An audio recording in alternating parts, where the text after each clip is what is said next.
नमस्कार दोस्तों, आप सभी का सृष्टि क्लासेस नौहर के ऑनलाइन प्लेटफॉर्म पर स्वागत करता हूं।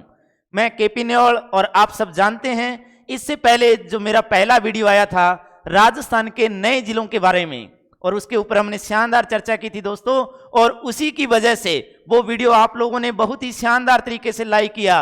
अच्छे अच्छे कॉमेंट जो आप लोगों ने किए हैं भाई बहनों ने, उन्हीं चीज़ों से मुझे एनर्जी मिली है ताकि मैं आप लोगों के सामने, अब मैंने सोचा है कि हम रुकने वाले नहीं हैं। सभी भाई बहन अगर क्लास को इतना लाइक कर रहे हैं तो मैं भी पीछे हटने वाला नहीं हूं दोस्तों। अब अपने दिन प्रतिदिन मैंने सोचा है कि पूरी की पूरी ज्योग्राफी, राजस्थान की ज्योग्राफी आप लोगों के सामने मैं पेश कर सकूं। तो आप सभी भाई बहन बने रहिए क्लास के अंदर और क्लास को ज्यादा से ज्यादा लाइक कीजिए ताकि ये सभी क्लासें, आने वाली जो क्लासें हैं, पूरा एक सिलेबस, एक विस्तार के रूप में मैं आप सभी भाई बहनों तक पहुंचा पाऊं। और सभी जो भाई बहन ऑफलाइन हमारे तक नहीं पहुंच पाते हैं, वो घर के अंदर बैठकर हमारी सभी ऑफलाइन, ऑनलाइन जो क्लासेज होगी, इनको एक ऑफलाइन क्लासेज की तरह देख सकता है। तो सभी भाई बहनों से एक गुजारिश है मेरी कि सभी भाई बहन मिलकर क्लास को शेयर कीजिए, ज्यादा से ज्यादा चैनल को सब्सक्राइब कीजिए और आपका लाइक वाला बटन और आपका कमेंट दोस्तों मुझे बहुत ज्यादा एनर्जी देता है। इसलिए मैं बार बार कहता हूं दोस्तों, लाइक करना मत भूलना। और आइए मेरे साथ जो आज अपने पढ़ने जा रहे हैं, क्या पढ़ेंगे दोस्तों, ध्यान से सुनिए। पहले मैं चर्चा करूंगा आप लोगों से कि आपको पता है कि मैं आपके सामने एक विषय लेकर आया हूं और वो विषय है आपके सामने राजस्थान का भूगोल।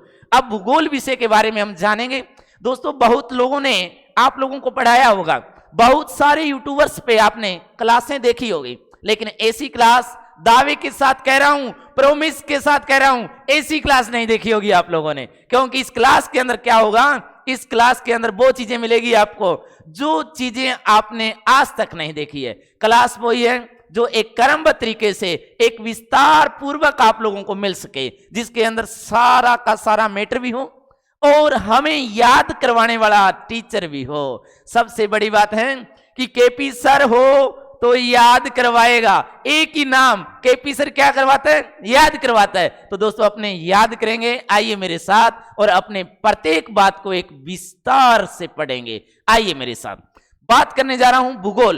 भूगोल क्या है इसके बारे में पढ़ेंगे खूब सारा। लेकिन दोस्तों भूगोल पढ़ने से पहले कुछ बातें पता होनी चाहिए आप लोगों को। भूगोल ऐसा विषय नहीं है, बहुत ही इंटरेस्टेड सब्जेक्ट है आपका, लेकिन दोस्तों लोग इससे बहुत ज्यादा कतराते हैं। क्यों कतराते हैं, ध्यान से सुनिए। अगर अपने पेपर में जाते हैं, सबसे ज्यादा प्रश्न भूगोल से मिलते हैं, ज्योग्राफी से मिलते हैं हम लोगों को।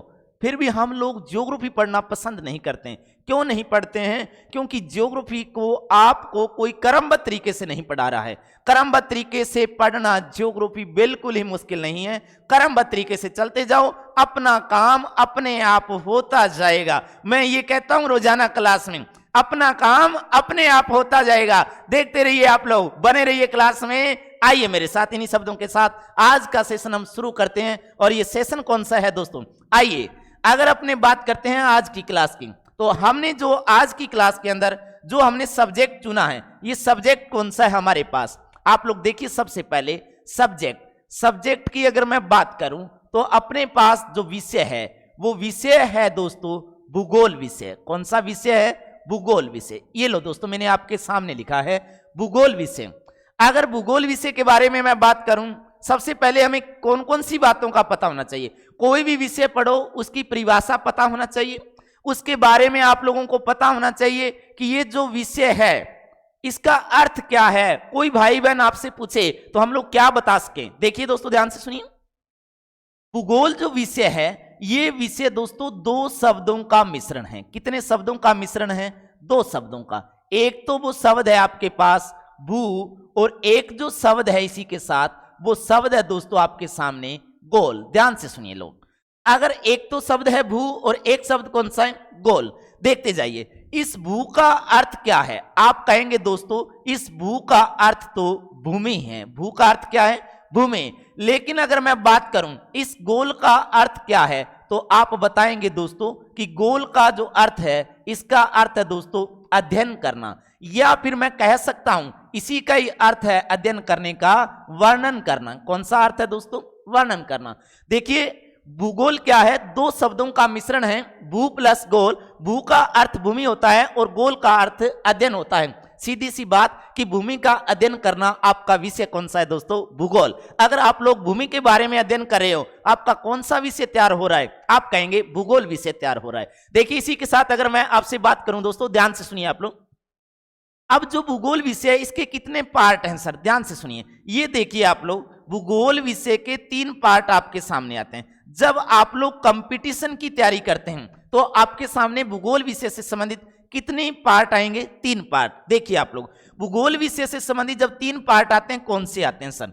जैसे मैं बात करूं आपके सामने, एक विषय आता है जिसका नाम है दोस्तों विश्व का भूगोल। क्या लिखेंगे आप लोग? विश्व का भूगोल। ये देखिए आप लोग, शानदार, विश्व का भूगोल। और इसी के साथ अगर मैं बात करूं तो दूसरा जो आपके सामने आता है जिसका नाम है दोस्तों भारत का भूगोल। कौन सा याद रखोगे आप लोग? भारत का भूगोल।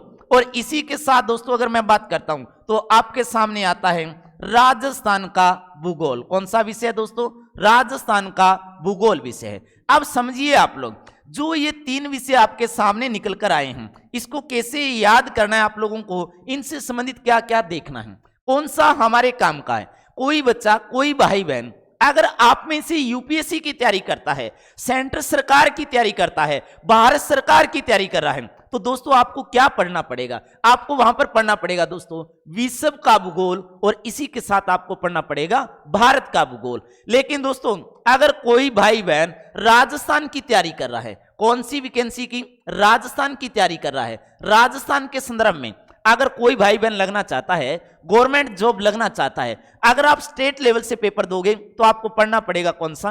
राजस्थान का भूगोल। लेकिन अगर आप लोग तैयारी कर रहे हो यूपीएससी की तैयारी कर रहे हो या कोई भी सेंट्रल सरकार की भर्ती की, तो आपको क्या पढ़ना पड़ेगा? विश्व का भूगोल, या आपको क्या पढ़ना पड़ेगा? भारत का भूगोल। अब इसके साथ देखिए दोस्तों, आज की क्लास के अंदर जो हम लोग शुरू करेंगे वो शुरू करेंगे दोस्तों भारत के भूगोल की बात करें तो इसी के साथ हम पहले शुरू करेंगे आज की क्लास के अंदर राजस्थान का भूगोल।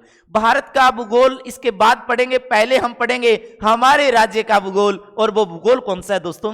राजस्थान का भूगोल। आइए मेरे साथ राजस्थान का भूगोल शुरू कर रहे हैं। और राजस्थान के भूगोल के अंदर आपको कौन सी बातें पढ़नी है, ध्यान से सुनिए। सबसे पहले आपको क्या पढ़ना है, जैसे राजस्थान का भूगोल शुरू करेंगे तो देखिए भाई, आपको पढ़ना है राजस्थान का। सबसे पहले अगर राजस्थान का भूगोल पढ़ना चाहो तो राजस्थान का अपने क्या पढ़ेंगे सर? अपने पढ़ेंगे राजस्थान का सबसे पहले राजस्थान का स्थिति विस्तार। क्या पढ़ेंगे मेरे दोस्त? राजस्थान का स्थिति विस्तार पढ़ेंगे। ये देखो मैंने आपके सामने लिखा है राजस्थान का स्थिति विस्तार।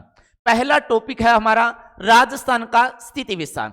अब राजस्थान का स्थिति विस्तार कहूं, इसके अंदर हमको राजस्थान की स्थिति के बारे में, राजस्थान की लोकेशन के बारे में और राजस्थान की सीमा के बारे में, मतलब विस्तार के बारे में पढ़ना है। कौन कौन सी बातें पढ़नी है, आइए मेरे साथ यहां पर क्या क्या पढ़ने वाले हैं देखिए। अब राजस्थान का स्थिति विस्तार जैसे ही मैंने लिखा है, यहां पर आपको पढ़ना क्या होता है देखिए आप लोग, कुछ पॉइंट्स है जो आपको यहां पर ध्यान में रखना है। जैसे मैंने लिखा है कि आपके सामने एक नाम लिख दिया, और ये नाम मैंने लिखा है दोस्तों भारत। कौन सा नाम लिख दिया है? भारत नाम लिखा है। भारत के साथ दोस्तों ध्यान से सुनिए, क्लास में बने रहिए। भारत के साथ यहां पर एक नाम लिखा है मैंने, और ये नाम है आपका राज्य का, और उस राज्य का नाम कौन सा है दोस्त? राजस्थान। कौन सा नाम है दोस्तों? राजस्थान। सुनिए अब लोग, अगर आप लोग राजस्थान लिख दिया है तो इसके बाद क्या है सर?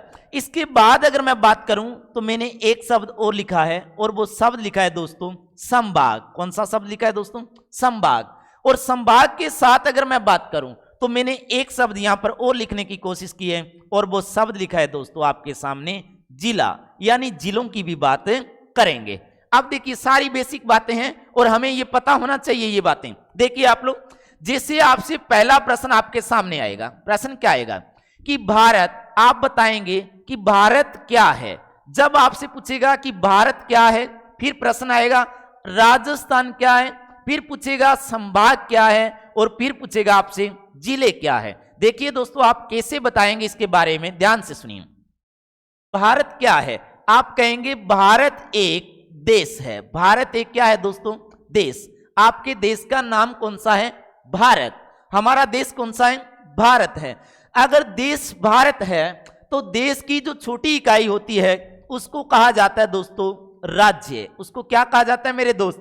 राज्य कहा जाता है। और राज्य की जो छोटी इकाई होती है उसे जिला कहा जाता है, और जिले से एक समूह बनता है जिसको संभाग कहते हैं। लेकिन अपने यहाँ बात करेंगे कि राज्य की छोटी इकाई है जिसको क्या कहा जाता है? जिला कहा जाता है। और जिले का जो समूह बनता है, ये जिले का जो समूह होगा, ये समूह दोस्तों क्या कहलाता है? तो आपको बताना पड़ेगा कि समूह तो संभाग कहलाता है। देखिए दोस्तों ध्यान से सुनिए, अब जो प्रश्न आएगा, प्रश्न क्या आएगा आपके सामने? प्रश्न ये आएगा कि भारत एक देश है और आपका राज्य राजस्थान है, तो आपके भारत देश के अंदर अगर आपसे पूछा जाए कि भारत देश के अंदर वर्तमान में कुल कितने राज्य हैं, आप बताएंगे कि भारत में वर्तमान में कुल कितने राज्य हैं? 28 राज्य। भारत की बात की जा रही है, भारत में वर्तमान में कुल कितने राज्य हैं? 28 राज्य। लेकिन दोस्तों अगर आपसे पूछा जाता है कि भारत में 28 राज्य हैं, लेकिन इससे पहले कितने होते थे, आप बताएंगे इससे पहले तो भारत में 29 राज्य थे। कितने थे मेरे दोस्त? 29। लेकिन वर्तमान में कितने रह गए हैं? 28। जम्मू कश्मीर को निकाल दिया राज्य की श्रेणी से, अब कितने हैं भाई? 28। ध्यान से सुनिए, अगर मैं बात करूं राजस्थान है, तो राजस्थान के अंदर क्या बने होंगे? जिले बने होंगे। अब जिलों की बात सुनिए आप लोग, जब जिलों की बात करें तो राजस्थान के अंदर जो जिले हैं इनकी संदर्भ में देखिए आप लोग, जिलों की बात करें तो राजस्थान में जिले कितने हैं दोस्तों? 33। कितने जिले हैं मेरे भाई? 33। लेकिन याद रखना दोस्तों 33 जिले हैं, और इसी 33 जिलों के साथ राजस्थान के अंदर अभी अभी जो हमारे पास नया आंकड़ा आया है उसके अकॉर्डिंग अगर मैं बात करूं, जैसे 17 मार्च 2023 के दिन माननीय मुख्यमंत्री श्री अशोक गहलोत जी ने राजस्थान के अंदर नए जिले कितने बनाए हैं? 19। कितने जिले बना दिए दोस्तों? 19। राजस्थान में नए जिलों की घोषणा हुई है, और घोषणा हुई कब है आपको ये भी पता होना चाहिए दोस्तों। ध्यान से सुनिए, नए जिलों की जो घोषणा है ये घोषणा कब हुई है? आप बताएंगे दोस्तों 17 मार्च 2023 के दिन। 17 मार्च 2023 के दिन ये घोषणा हुई है। लेकिन इस घोषणा के अंदर क्या हुआ है कि राजस्थान के अंदर अगर अपने बात करें तो राजस्थान के अंदर कितने जिले बनाए गए हैं? आप कहेंगे सर राजस्थान के अंदर नए 19 जिले बनाए हैं। पहले कितने थे? 33। और अब कितने नए बन गए हैं? 19। अब ध्यान से सुनिए, अगर मैं बात करता हूं इन 33 जिलों को कितने संभागों में बांटा गया था, तो 33 जिलों को कितने संभागों में बांटा गया था? 7 संभागों में। कितने संभागों में? 7। लेकिन इसी 17 मार्च 2023 के दिन क्या होता है कि राजस्थान के अंदर अगर अपने बात करें तो कितने नए संभागों की घोषणा होती है? आप बताएंगे 3 संभागों की। कितने संभागों की दोस्तों? 3 संभागों की नई घोषणा हुई है। और ये जो 3 संभाग है हमारे पास, ये भी कब बनते हैं? तो आप बताएंगे कि ये भी 17 मार्च 2023 के दिन माननीय मुख्यमंत्री श्री अशोक गहलोत ने बनाए हैं। कितने जिलों की, नए जिलों की घोषणा की है? 19 जिलों की। और कितने संभागों की घोषणा कर दिए? 3। तो अपने कह सकते हैं कि नई घोषणा के अनुसार, नई घोषणा के अनुसार पूछा जाएगा तो आप क्या बताएंगे दोस्तों? देखिए आप लोग, ये प्रश्न बड़ा इंपॉर्टेंट प्रश्न है आपके सामने, और यहां से प्रश्न आने के चांसेस हैं पूरे। देखिए आप लोग, अगर आपसे पूछा जाता है नई घोषणा के अनुसार, तो आप लोग बताएंगे कि नई घोषणा के अनुसार राजस्थान में संभाग टोटल कितने हो गए हैं? 10। कितने संभाग हो गए हैं भाई?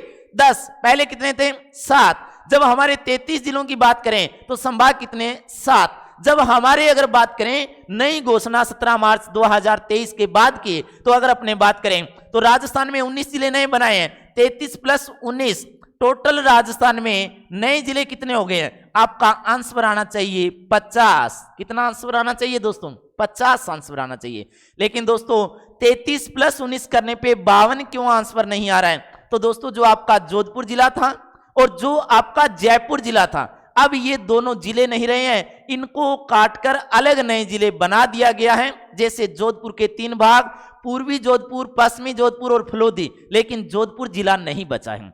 जयपुर की बात करें, राजस्थान में सर्वाधिक जयपुर से नए जिले बनाए हैं, और कितने बनाए हैं? 4। कौन कौन से?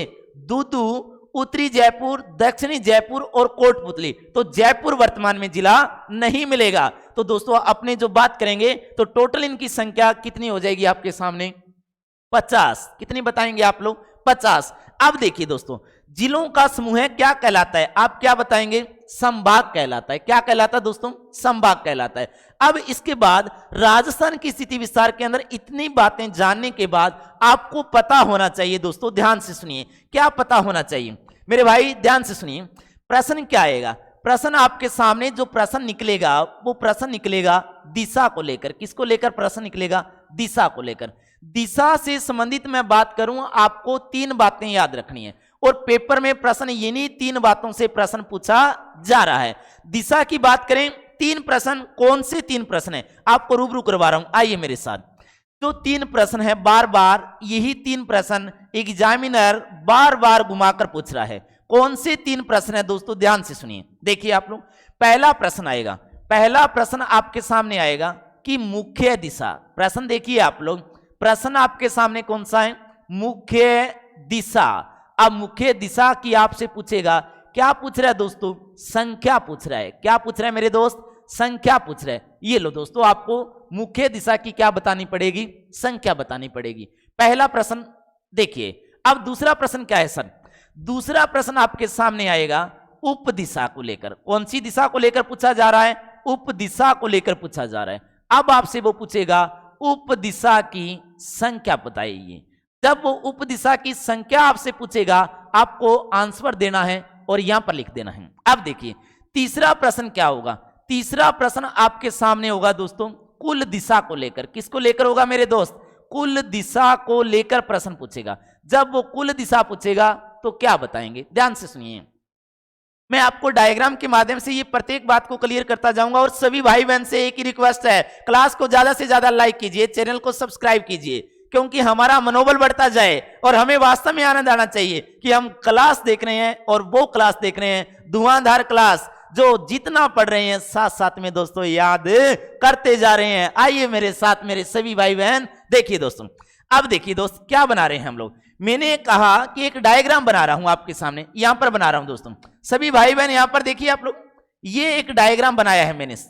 और ये जो डायग्राम बनाया है, इस डायग्राम के माध्यम से आपको बताने की मैं कोशिश करूंगा। देखिए आप लोग, इस डायग्राम के अंदर अपने क्या देखना है कि जो सबसे ऊपर वाला ये तीर है, ये दिशा आपकी कौन सी है? आप कहेंगे उत्तर दिशा। कौन सी दिशा कहेंगे? उत्तर दिशा है। इस उत्तर दिशा के बाद जब नीचे चलेंगे तो यहां पर नीचे वाली दिशा है जिसका नाम है दक्षिण दिशा। कौन सी दिशा है दोस्तों? दक्षिण दिशा। लेकिन इसी दक्षिण दिशा के साथ इस साइड की बात करूं तो आप कहेंगे कि सर ये तो पूर्व दिशा है। कौन सी दिशा है दोस्तों? पूर्व दिशा है। लेकिन मैं इसी के साथ अगर मैं बात करूं तो यहां पर जो दिशा बन रही है, आप कहेंगे सर ये पश्चिम दिशा है। कौन सी दिशा है मेरे दोस्त? पश्चिम दिशा है। देखिए जो 4 दिशाओं के नाम लिखे हैं मैंने, देखिए उत्तर, दक्षिण, पूर्व, पश्चिम, ये चारों आपकी कौन सी दिशा है? तो ये चारों की चारों आपकी कौन सी दिशा है? आप बताएंगे कि सर ये जो चारों दिशाओं के नाम लिखे हैं, ये चारों की चारों आपकी मुख्य दिशा है। कौन सी दिशा है दोस्तों? मुख्य। बने रहिए। अब देखिए उप दिशाओं की संख्या कितनी है? देखिए आप लोग, उत्तर और पश्चिम के बीच में यहां कोई ना कोई दिशा तो बनती होगी। यहां बन रही है दोस्तों, तो यहां भी कोई ना कोई दिशा बनती है।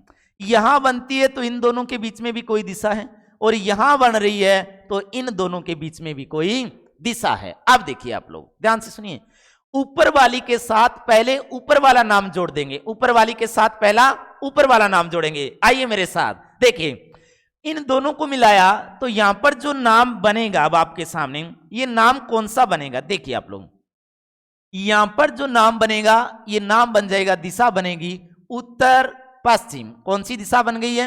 उत्तर पश्चिम दिशा बन गई है।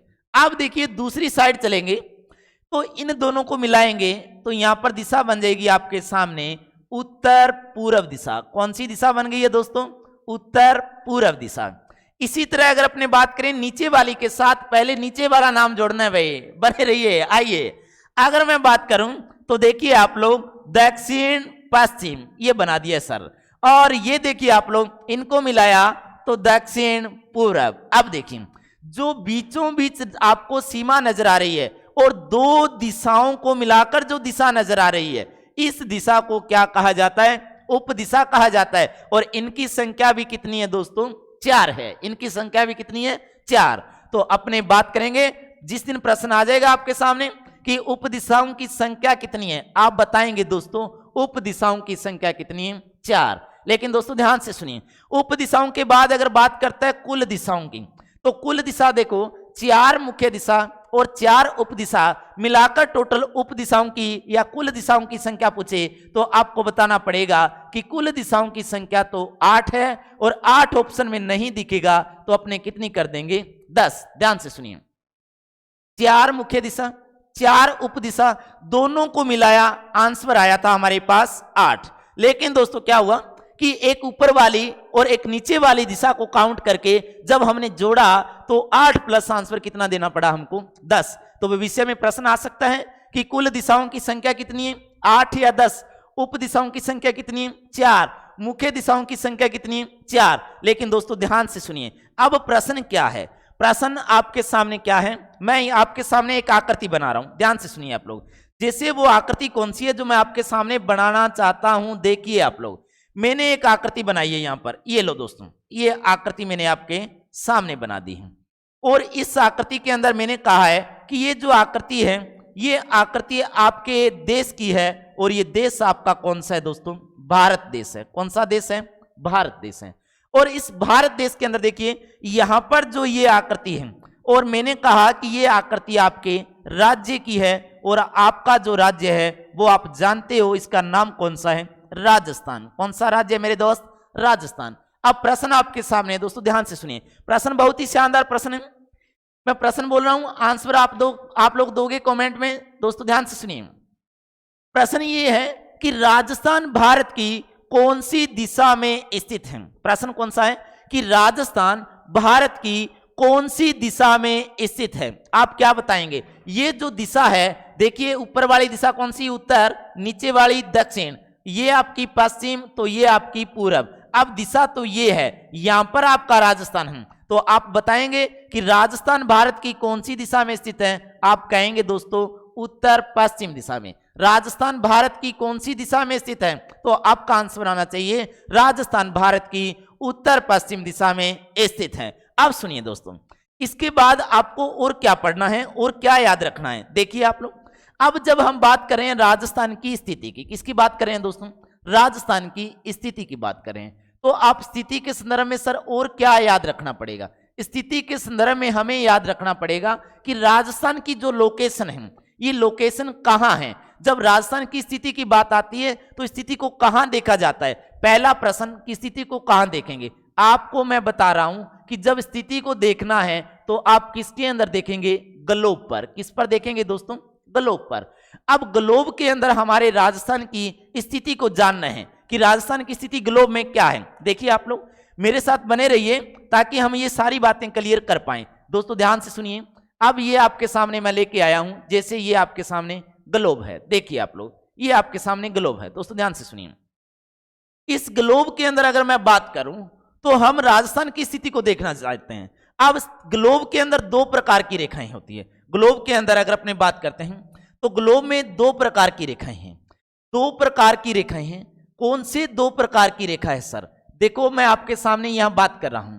ग्लोब में एक तो रेखा होती है जिसको कहा जाता है अक्षांश रेखा। एक रेखा को क्या कहा जाता है दोस्तों, अक्षांश रेखा कहा जाता है। लेकिन दोस्तों इसी के साथ सुनिए आप लोग, इसी अक्षांश रेखा के साथ एक रेखा और होती है ग्लोब के अंदर जिसको कहा जाता है मेरे दोस्त देशांतर रेखा। क्या कहा जाता है दोस्तों, देशांतर रेखा कहा जाता है। अब अक्षांश और देशांतर रेखा की बात करेंगे कि अक्षांश में राजस्थान की स्थिति क्या है और देशांतर में राजस्थान की स्थिति क्या है। देखिए दोस्तों, अगर मैं बात करता हूं ग्लोब में तो देखिए आप लोग, ग्लोब के बीचों बीच एक रेखा खींची गई है और कौन सी दिशा से कौन सी दिशा की तरफ खींची गई है, तो आपको पता है कि ये जो दिशा बना रहे हैं सर, अगर इस दिशा की मैं बात करूं तो ये दिशा अपनी कौन सी है दोस्तों, पश्चिम दिशा, और ये आपकी दिशा कौन सी है, पूर्व दिशा। मैंने आपको कहा कि पश्चिम से पूर्व की ओर खींची गई काल्पनिक रेखा आपकी अक्षांश रेखा होती है। आपकी कौन सी रेखा होती है, अक्षांश रेखा। ध्यान से सुनिए आप लोग कि ग्लोब में पश्चिम से पूर्व की ओर खींची गई आपकी कौन सी रेखा होती है, अक्षांश रेखा। ध्यान से सुनिए, अगर मैं बात करता हूं इसी तरह, अगर अपने बात करें कि जो अक्षांश रेखाएं हैं ये कितने भागों में विभाजित है, देखो इसने पूरे ग्लोब को दो भागों में बांटा है। ऊपर वाला जो भाग है इसका, ये ऊपर वाला भाग इसका क्या कहलाता है, तो ऊपर वाला भाग है जो ये आपका कहलाएगा दोस्तों उत्तरी अक्षांश। क्या कहलाता है दोस्तों, उत्तरी अक्षांश कहलाता है। लेकिन जो ऊपर वाला भाग है आपका उत्तरी अक्षांश के साथ साथ आधा गोला है, तो इसको आप लोग ये भी कह सकते हैं उत्तरी गोलार्ध। क्या कह सकते हैं दोस्तों, उत्तरी गोलार्ध भी आप इसको कह सकते हैं। लेकिन जो नीचे वाला भाग है इसका नाम क्या है, तो इसका नाम आप कह सकते हो दोस्तों, इसका नाम दोस्तों दक्षिणी अक्षांश है। कौन सा नाम है मेरे दोस्त, दक्षिणी अक्षांश। और दक्षिणी अक्षांश के साथ साथ इसको आप क्या कह सकते हैं, तो आपको याद रखना है इसको हम लोग दक्षिणी गोलार्ध के नाम से भी जान सकते हैं। ध्यान से सुनिए, अब अक्षांश रेखाओं को दो भागों में बांटने का काम कौन सी रेखा कर रही है, बीचों बीच वाली रेखा। और बीचों बीच वाली जो रेखा है इसका नाम कौन सा है, तो इसका नाम है दोस्तों भूमध्य रेखा। कौन सा नाम है दोस्त, भूमध्य रेखा नाम है। लेकिन अक्षांश रेखाओं को दो भागों में बांटने का काम भूमध्य रेखा करती है। बने रहिए क्लास में दोस्तों, ध्यान से सुनिए। अब क्या है, एक तो ऊपर वाला भाग उत्तरी अक्षांश और नीचे वाला भाग दक्षिणी अक्षांश है। अब देखिए आप लोग क्या होने वाला है यहां पर। अब क्या है दोस्तों कि हमारे जब भारत की बात करते हैं, किसकी बात कर रहा हूं मैं, भारत की, तो हमारा भारत इस भूमध्य रेखा से इस तरह ऊपर है। इस भूमध्य रेखा से क्या है, ऊपर है हमारा भारत। ये देखिए आपके भारत की ये लोकेशन है।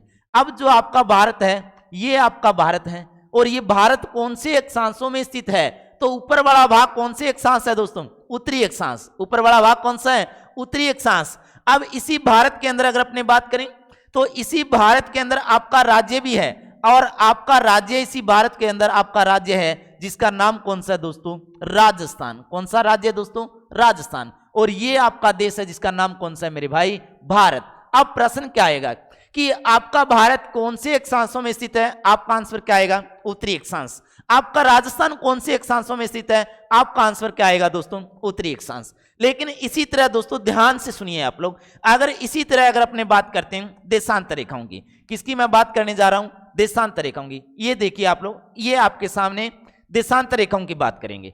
अब देशांतर रेखाएं क्या होती है, देखिए आप लोग, अगर अपने ग्लोब में बात करते हैं, देखिए ग्लोब में उत्तर से दक्षिण की ओर खींची गई काल्पनिक रेखा आपकी कौन सी होती है, देशांतर रेखा। ग्लोब में उत्तर से दक्षिण की ओर खींची गई काल्पनिक रेखा कौन सी है, देशांतर रेखा है। लेकिन दोस्तों ध्यान से सुनिए, तो ये बीचों बीच रेखा खींची गई है, इसका मान होता है 0 डिग्री। लेकिन इस रेखा का जो नाम है वो नाम है दोस्तों ग्रीनविच रेखा। कौन सा नाम याद रखना है आप लोगों को, ग्रीनविच रेखा नाम याद रखना है। अब क्या करेंगे, देशांतर रेखाएं भी दो भागों में, और इस साइड वाला जो भाग है, ध्यान से सुनिए आप लोग, जो इस साइड वाला भाग है ये आपका होता है दोस्तों पूर्वी देशांतर। कौन सी रेखा होगी इस साइड वाली, पूर्वी देशांतर। और इस साइड वाला जो भाग है आपका, ये आपका कहलाएगा मेरे दोस्त पश्चिमी देशांतर। कौन सी रेखा बन जाएगी आपके सामने, पश्चिमी देशांतर। पेपर में प्रश्न आएगा दोस्तों, ध्यान से सुनिए, प्रश्न क्या आएगा कि देशांतर रेखाएं कितने भागों में विभाजित है, दो भागों में। कौन से दो भागों में विभाजित है, आप कहेंगे पूर्वी देशांतर और पश्चिमी देशांतर, दो भागों में ये रेखाएं विभाजित हैं। लेकिन अब क्या हुआ कि अगर अपने बात करते हैं जैसे आपके भारत की, जो आपका भारत है, आपको पता है कि भारत तो ये है। अब जो आपका ये भारत है, इस भारत की अगर अपने बात करें, ये लो दोस्तों, ऐसे बना लिया एक बार हमने। ये जब आपका भारत है तो भारत पेपर में पूछेगा कि भारत कौन से देशांतरों में स्थित है, आपका आंसर आना चाहिए पूर्वी देशांतर। और इसी भारत के अंदर अगर अपने बात करें तो इसी भारत के अंदर यहां पर आपका राज्य है, और इस राज्य का नाम कौन सा है, राजस्थान। तो आपका राजस्थान भी कौन से देशांतरों में स्थित है, पूर्वी देशांतरों में। कौन से अक्षांशों में, उत्तरी अक्षांशों में। और कौन से देशांतरों में आपका भारत और राजस्थान, तो आप कहेंगे दोस्तों पूर्वी देशांतर। देशांतर रेखाएं ग्लोब में उत्तर से दक्षिण की ओर खींची गई काल्पनिक रेखाएं हैं, और अक्षांश रेखाएं आपकी पश्चिम से पूर्व की ओर खींची गई काल्पनिक रेखाएं हैं। लेकिन अक्षांश रेखाओं को दो भागों में भूमध्य रेखा बांटती है, और देशांतर रेखाओं को दो भागों के अंदर ग्रीनविच रेखा बांटती है। कौन सी रेखा बांटती है, ग्रीनविच रेखा। अब इनसे संबंधित हमें और क्या पता होना चाहिए, देखिए आप लोग, और कौन सी बातें पता होनी चाहिए हमको। अब इन चीजों का पता होना चाहिए कि हमारे भारत की स्थिति क्या है। देखिए आप लोग, अगर अपने बात करें स्थिति की, जैसे अगर अपने बात करते हैं आप लोग, देखिए मैंने आपके सामने लिखा है आपके देश का नाम, और आपका देश कौन सा है दोस्तों? भारत। अब क्या है कि भारत की स्थिति, भारत की जो स्थिति है ये आपको पता होना चाहिए सबसे पहले कि भारत की स्थिति ग्लोब में क्या है। देखिए आप लोग, भारत की स्थिति जिस दिन आपसे पूछता है एग्जामिनर, किस में पूछ रहा है? ग्लोब में, आपको याद आना चाहिए। अब देखिए और क्या पूछ सकता है, और आपसे ये पूछ सकता है भारत की स्थिति, भारत की स्थिति किस में पूछ सकता है? वो आपको अक्षांश में पूछ सकता है। किस में पूछ सकता है मेरे दोस्त? अक्षांश में पूछ सकता है। अब वो आपको भारत की स्थिति किस में पूछ सकता है? देखिए दोस्तों, भारत की स्थिति अब वो आपको देशांतर रेखाओं में पूछ सकता है। कौन सी रेखा में पूछ सकता है? तो आप बताएंगे देशांतर रेखा में भी पूछ सकता है। अब जब वो भारत की बात कर रहा है तो आपके राजस्थान की स्थिति भी पूछ सकता है। दोस्तों ध्यान से सुनिए, भारत के बाद आपकी बात करे तो आपकी किसकी स्थिति? राजस्थान की। राजस्थान की स्थिति किस में पूछेगा?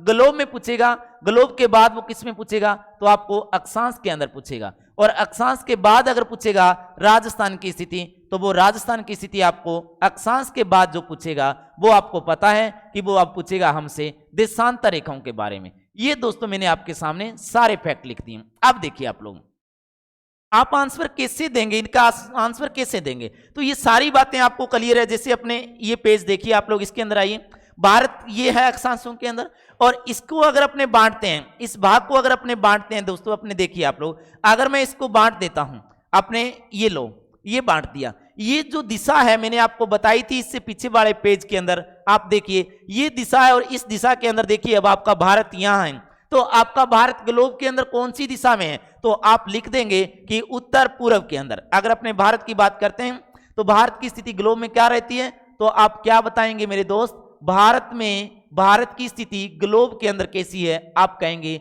उत्तर पूर्व के अंदर है। कौन सी दिशा में?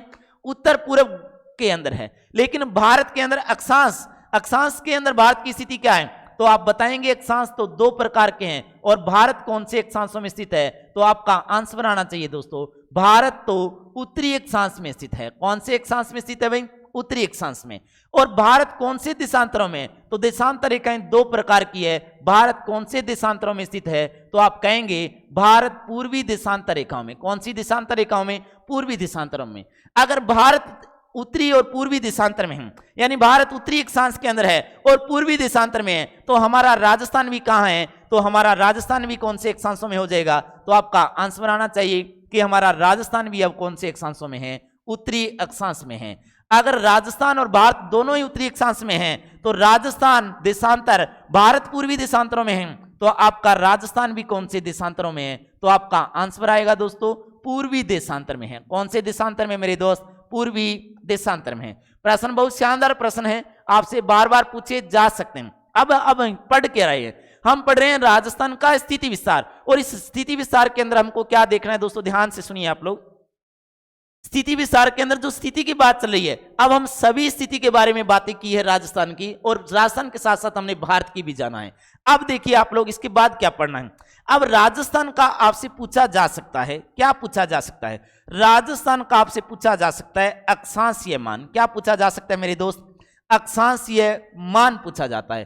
पेपर में ये प्रश्न बार बार आ रहा है, तो आपको करना क्या है? राजस्थान का आपको अक्षांशीय मान पता होना चाहिए। देखो दोस्तों कैसे याद करेंगे, जैसे मैं बात करूं 8, अगर अपने बात करते हैं राजस्थान की, तो राजस्थान का जो अक्षांशीय मान है वो कितना है? राजस्थान का अक्षांशीय मान आप याद रखेंगे 23 डिग्री 3 मिनट उत्तरी अक्षांश से। ध्यान से सुनते रहिए, 23 डिग्री 3 मिनट उत्तरी अक्षांश से। आगे क्या लिखना सर? आगे लिखोगे आप लोग 30 डिग्री 12 मिनट। जो ऊपर ये मैं डैश का निशान लगा रहा हूं, ये क्या बोला जाता है? तो मिनट बोला जाता है। तो 30 डिग्री 12 मिनट किसके मध्य है? उत्तरी अक्षांश के मध्य है। तो राजस्थान से लगभग कितनी अक्षांश रेखाएं गुजरती है? तो आप कहेंगे राजस्थान से लगभग 7 अक्षांश रेखाएं गुजरती है। कितनी अक्षांश रेखाएं? 7 अक्षांश रेखाएं गुजरती है। लेकिन दोस्तों अगर मैं देशांतर रेखाओं की बात करूं तो ध्यान से सुनिए आप लोग कि राजस्थान कितने अक्षांशों के मध्य है? तो लगभग 7 अक्षांशों के। अगर राजस्थान का अगर अपने बात करते हैं, क्या बात करें दोस्तों? देशांतरीय मान की। देखिए आप लोग, राजस्थान का अगर आप लोगों से पूछ लिया जाता है देशांतरीय मान, तो आप क्या बताएंगे? दोस्तों देखिए ध्यान से सुनिए, देशांतरीय मान की बात करें तो आप बताने वाले हैं अब यहां पर 69 डिग्री 30 मिनट। देख दोस्तों ध्यान से सुनिए, 69 डिग्री 30 मिनट पूर्वी देशांतर से, 69 डिग्री 30 मिनट पूर्वी देशांतर से 78 डिग्री 17 मिनट पूर्वी देशांतर के मध्य है। किसके मध्य दोस्तों? पूर्वी देशांतर के मध्य में है। अब इसके अंदर क्या प्रश्न पूछा जाएगा? प्रश्न पूछा जाएगा राजस्थान से लगभग कितनी अक्षांश रेखाएं गुजरती है? आप कहोगे 8 डिग्री 47 मिनट। राजस्थान लगभग कितने देशांतर रेखाओं के मध्य में स्थित है? तो 8 डिग्री 47 मिनट, या लगभग कह सकते हो आप लोग कितनी देशांतर रेखाएं दोस्तों? तो आप कह सकते हैं 9 देशांतर रेखाएं। कितनी देशांतर रेखाएं हैं दोस्तों? 9। ध्यान से सुनिए, आज की क्लास के अंदर आपने पढ़ा क्या है? देखिए दोस्त, आज की जो क्लास है, इस क्लास के अंदर हमने कौन से विषय के बारे में पढ़ा है? भूगोल विषय के बारे में। भूगोल क्या है? दो शब्दों का मिश्रण है, भू प्लस गोल, भूमि का अध्ययन करना। इसी के साथ क्या है कि भूगोल कितने प्रकार का है? 3 प्रकार का। कंपटीशन लेवल में 3 प्रकार का आएगा, विश्व का भूगोल, भारत का भूगोल, राजस्थान का भूगोल। विश्व का भूगोल यूपीएससी सेंट्रल सरकार की भर्ती में, लेकिन राजस्थान का भूगोल है हमारे स्टेट की भर्ती में काम आएगा। राजस्थान का स्थिति विस्तार, स्थिति विस्तार में कौन कौन सी बातें याद रखनी है? देखिए भारत हमारा क्या है? देश। तो हमारा देश भारत है, तो हमारा राज्य कौन सा है? राजस्थान। और हमारे राजस्थान जैसे भारत के अंदर वर्तमान में कितने राज्य हैं? तो आप बताएंगे कितने हैं? 28। लेकिन पहले कितने होते थे? तो पहले 29 होते थे। अगर मैं राजस्थान में जिलों की बात करूं तो वर्तमान में राजस्थान में जिले कितने? 33। लेकिन नई घोषणा के अनुसार दोस्तों, बार बार कह रहा हूं, नई घोषणा के अनुसार टोटल जिले कितने बन जाते हैं? 50। नए कितने बनाए हैं? 19। माननीय मुख्यमंत्री श्री अशोक गहलोत ने 17 मार्च 2023 के दिन कितने जिलों की घोषणा की है? तो नए जिले बना दिए इन्होंने 19। इन नए जिलों के बारे में भी अपने अगली जो नेक्स्ट क्लास होगी उसके अंदर अपने चर्चा करेंगे कि कौन सा जिला कौन से जिले से अलग करके बनाया गया है। और इससे पहले भी एक मेरे YouTube पे आप लोगों के सामने मेरा एक वीडियो आया हुआ है, उसको आप देख सकते हो कि कौन सा जिला कौन से जिले से लेकर बनाया गया है। अब देखिए 33 जिलों को कितने संभागों में बांटा था? 7 में। लेकिन जिस दिन 50 हो जाएंगे कितने बन जाएंगे? 3 नए संभाग बनेंगे। तो टोटल जो अपने पास संभाग आ जाएंगे, अब कितने आ जाएंगे दोस्तों? 10। अब बढ़िए आगे। इसी के साथ अगर अपने बात करें दिशा की, मुख्य दिशाओं की संख्या कितनी? 4।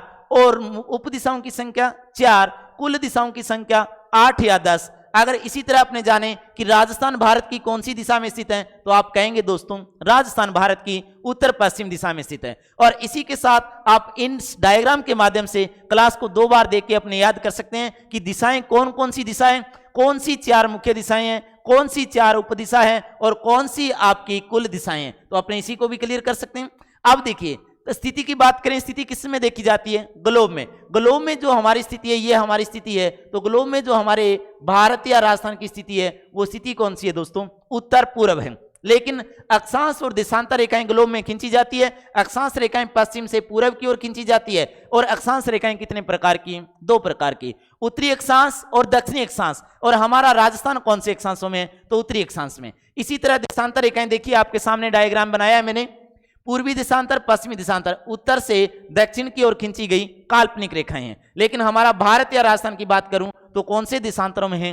पूर्वी देशांतरों में। यहां पर सारी बातें लिखी हैं अपने कि भारत ग्लोब में कैसा है? उत्तर पूर्व में है। भारत अक्षांश कौन सा है? उत्तरी अक्षांश में। भारत कौन से देशांतर में है? पूर्वी देशांतर में। राजस्थान कौन से अक्षांश में? उत्तरी अक्षांश में। राजस्थान कौन से देशांतर में? पूर्वी देशांतर में। इसी के साथ पढ़ा है कि अक्षांशीय मान क्या है? तो राजस्थान का अक्षांशीय मान 23 डिग्री 3 मिनट उत्तरी अक्षांश से 30 डिग्री 12 मिनट उत्तरी अक्षांश है। लेकिन दोस्तों ध्यान से सुनिए, देशांतरीय मान की बात करूं 69 डिग्री 30 मिनट पूर्वी देशांतर से 78 डिग्री 17 मिनट पूर्वी देशांतर के मध्य है। लेकिन राजस्थान से लगभग 8 डिग्री 47 मिनट देशांतर है। लगभग कह सकते हैं कितने हैं दोस्तों? 9 देशांतर। तो आप लोग बने रहिए। सभी भाई और बहनों को एक बार फिर मेरी गुजारिश है, मैं आप लोगों से फिर निवेदन करता हूं, क्लास को ज्यादा से ज्यादा दोस्तों लाइक कीजिए, चैनल को सब्सक्राइब कीजिए। और इसी के साथ दोस्तों आपके जो कमेंट हैं वो नहीं रुकने चाहिए। आपके जो कमेंट होंगे वो ही मुझे एनर्जी देंगे। तो आप लोग बने रहिए इन्हीं सभी चीजों के साथ और अपने मिलते हैं नेक्स्ट क्लास के साथ।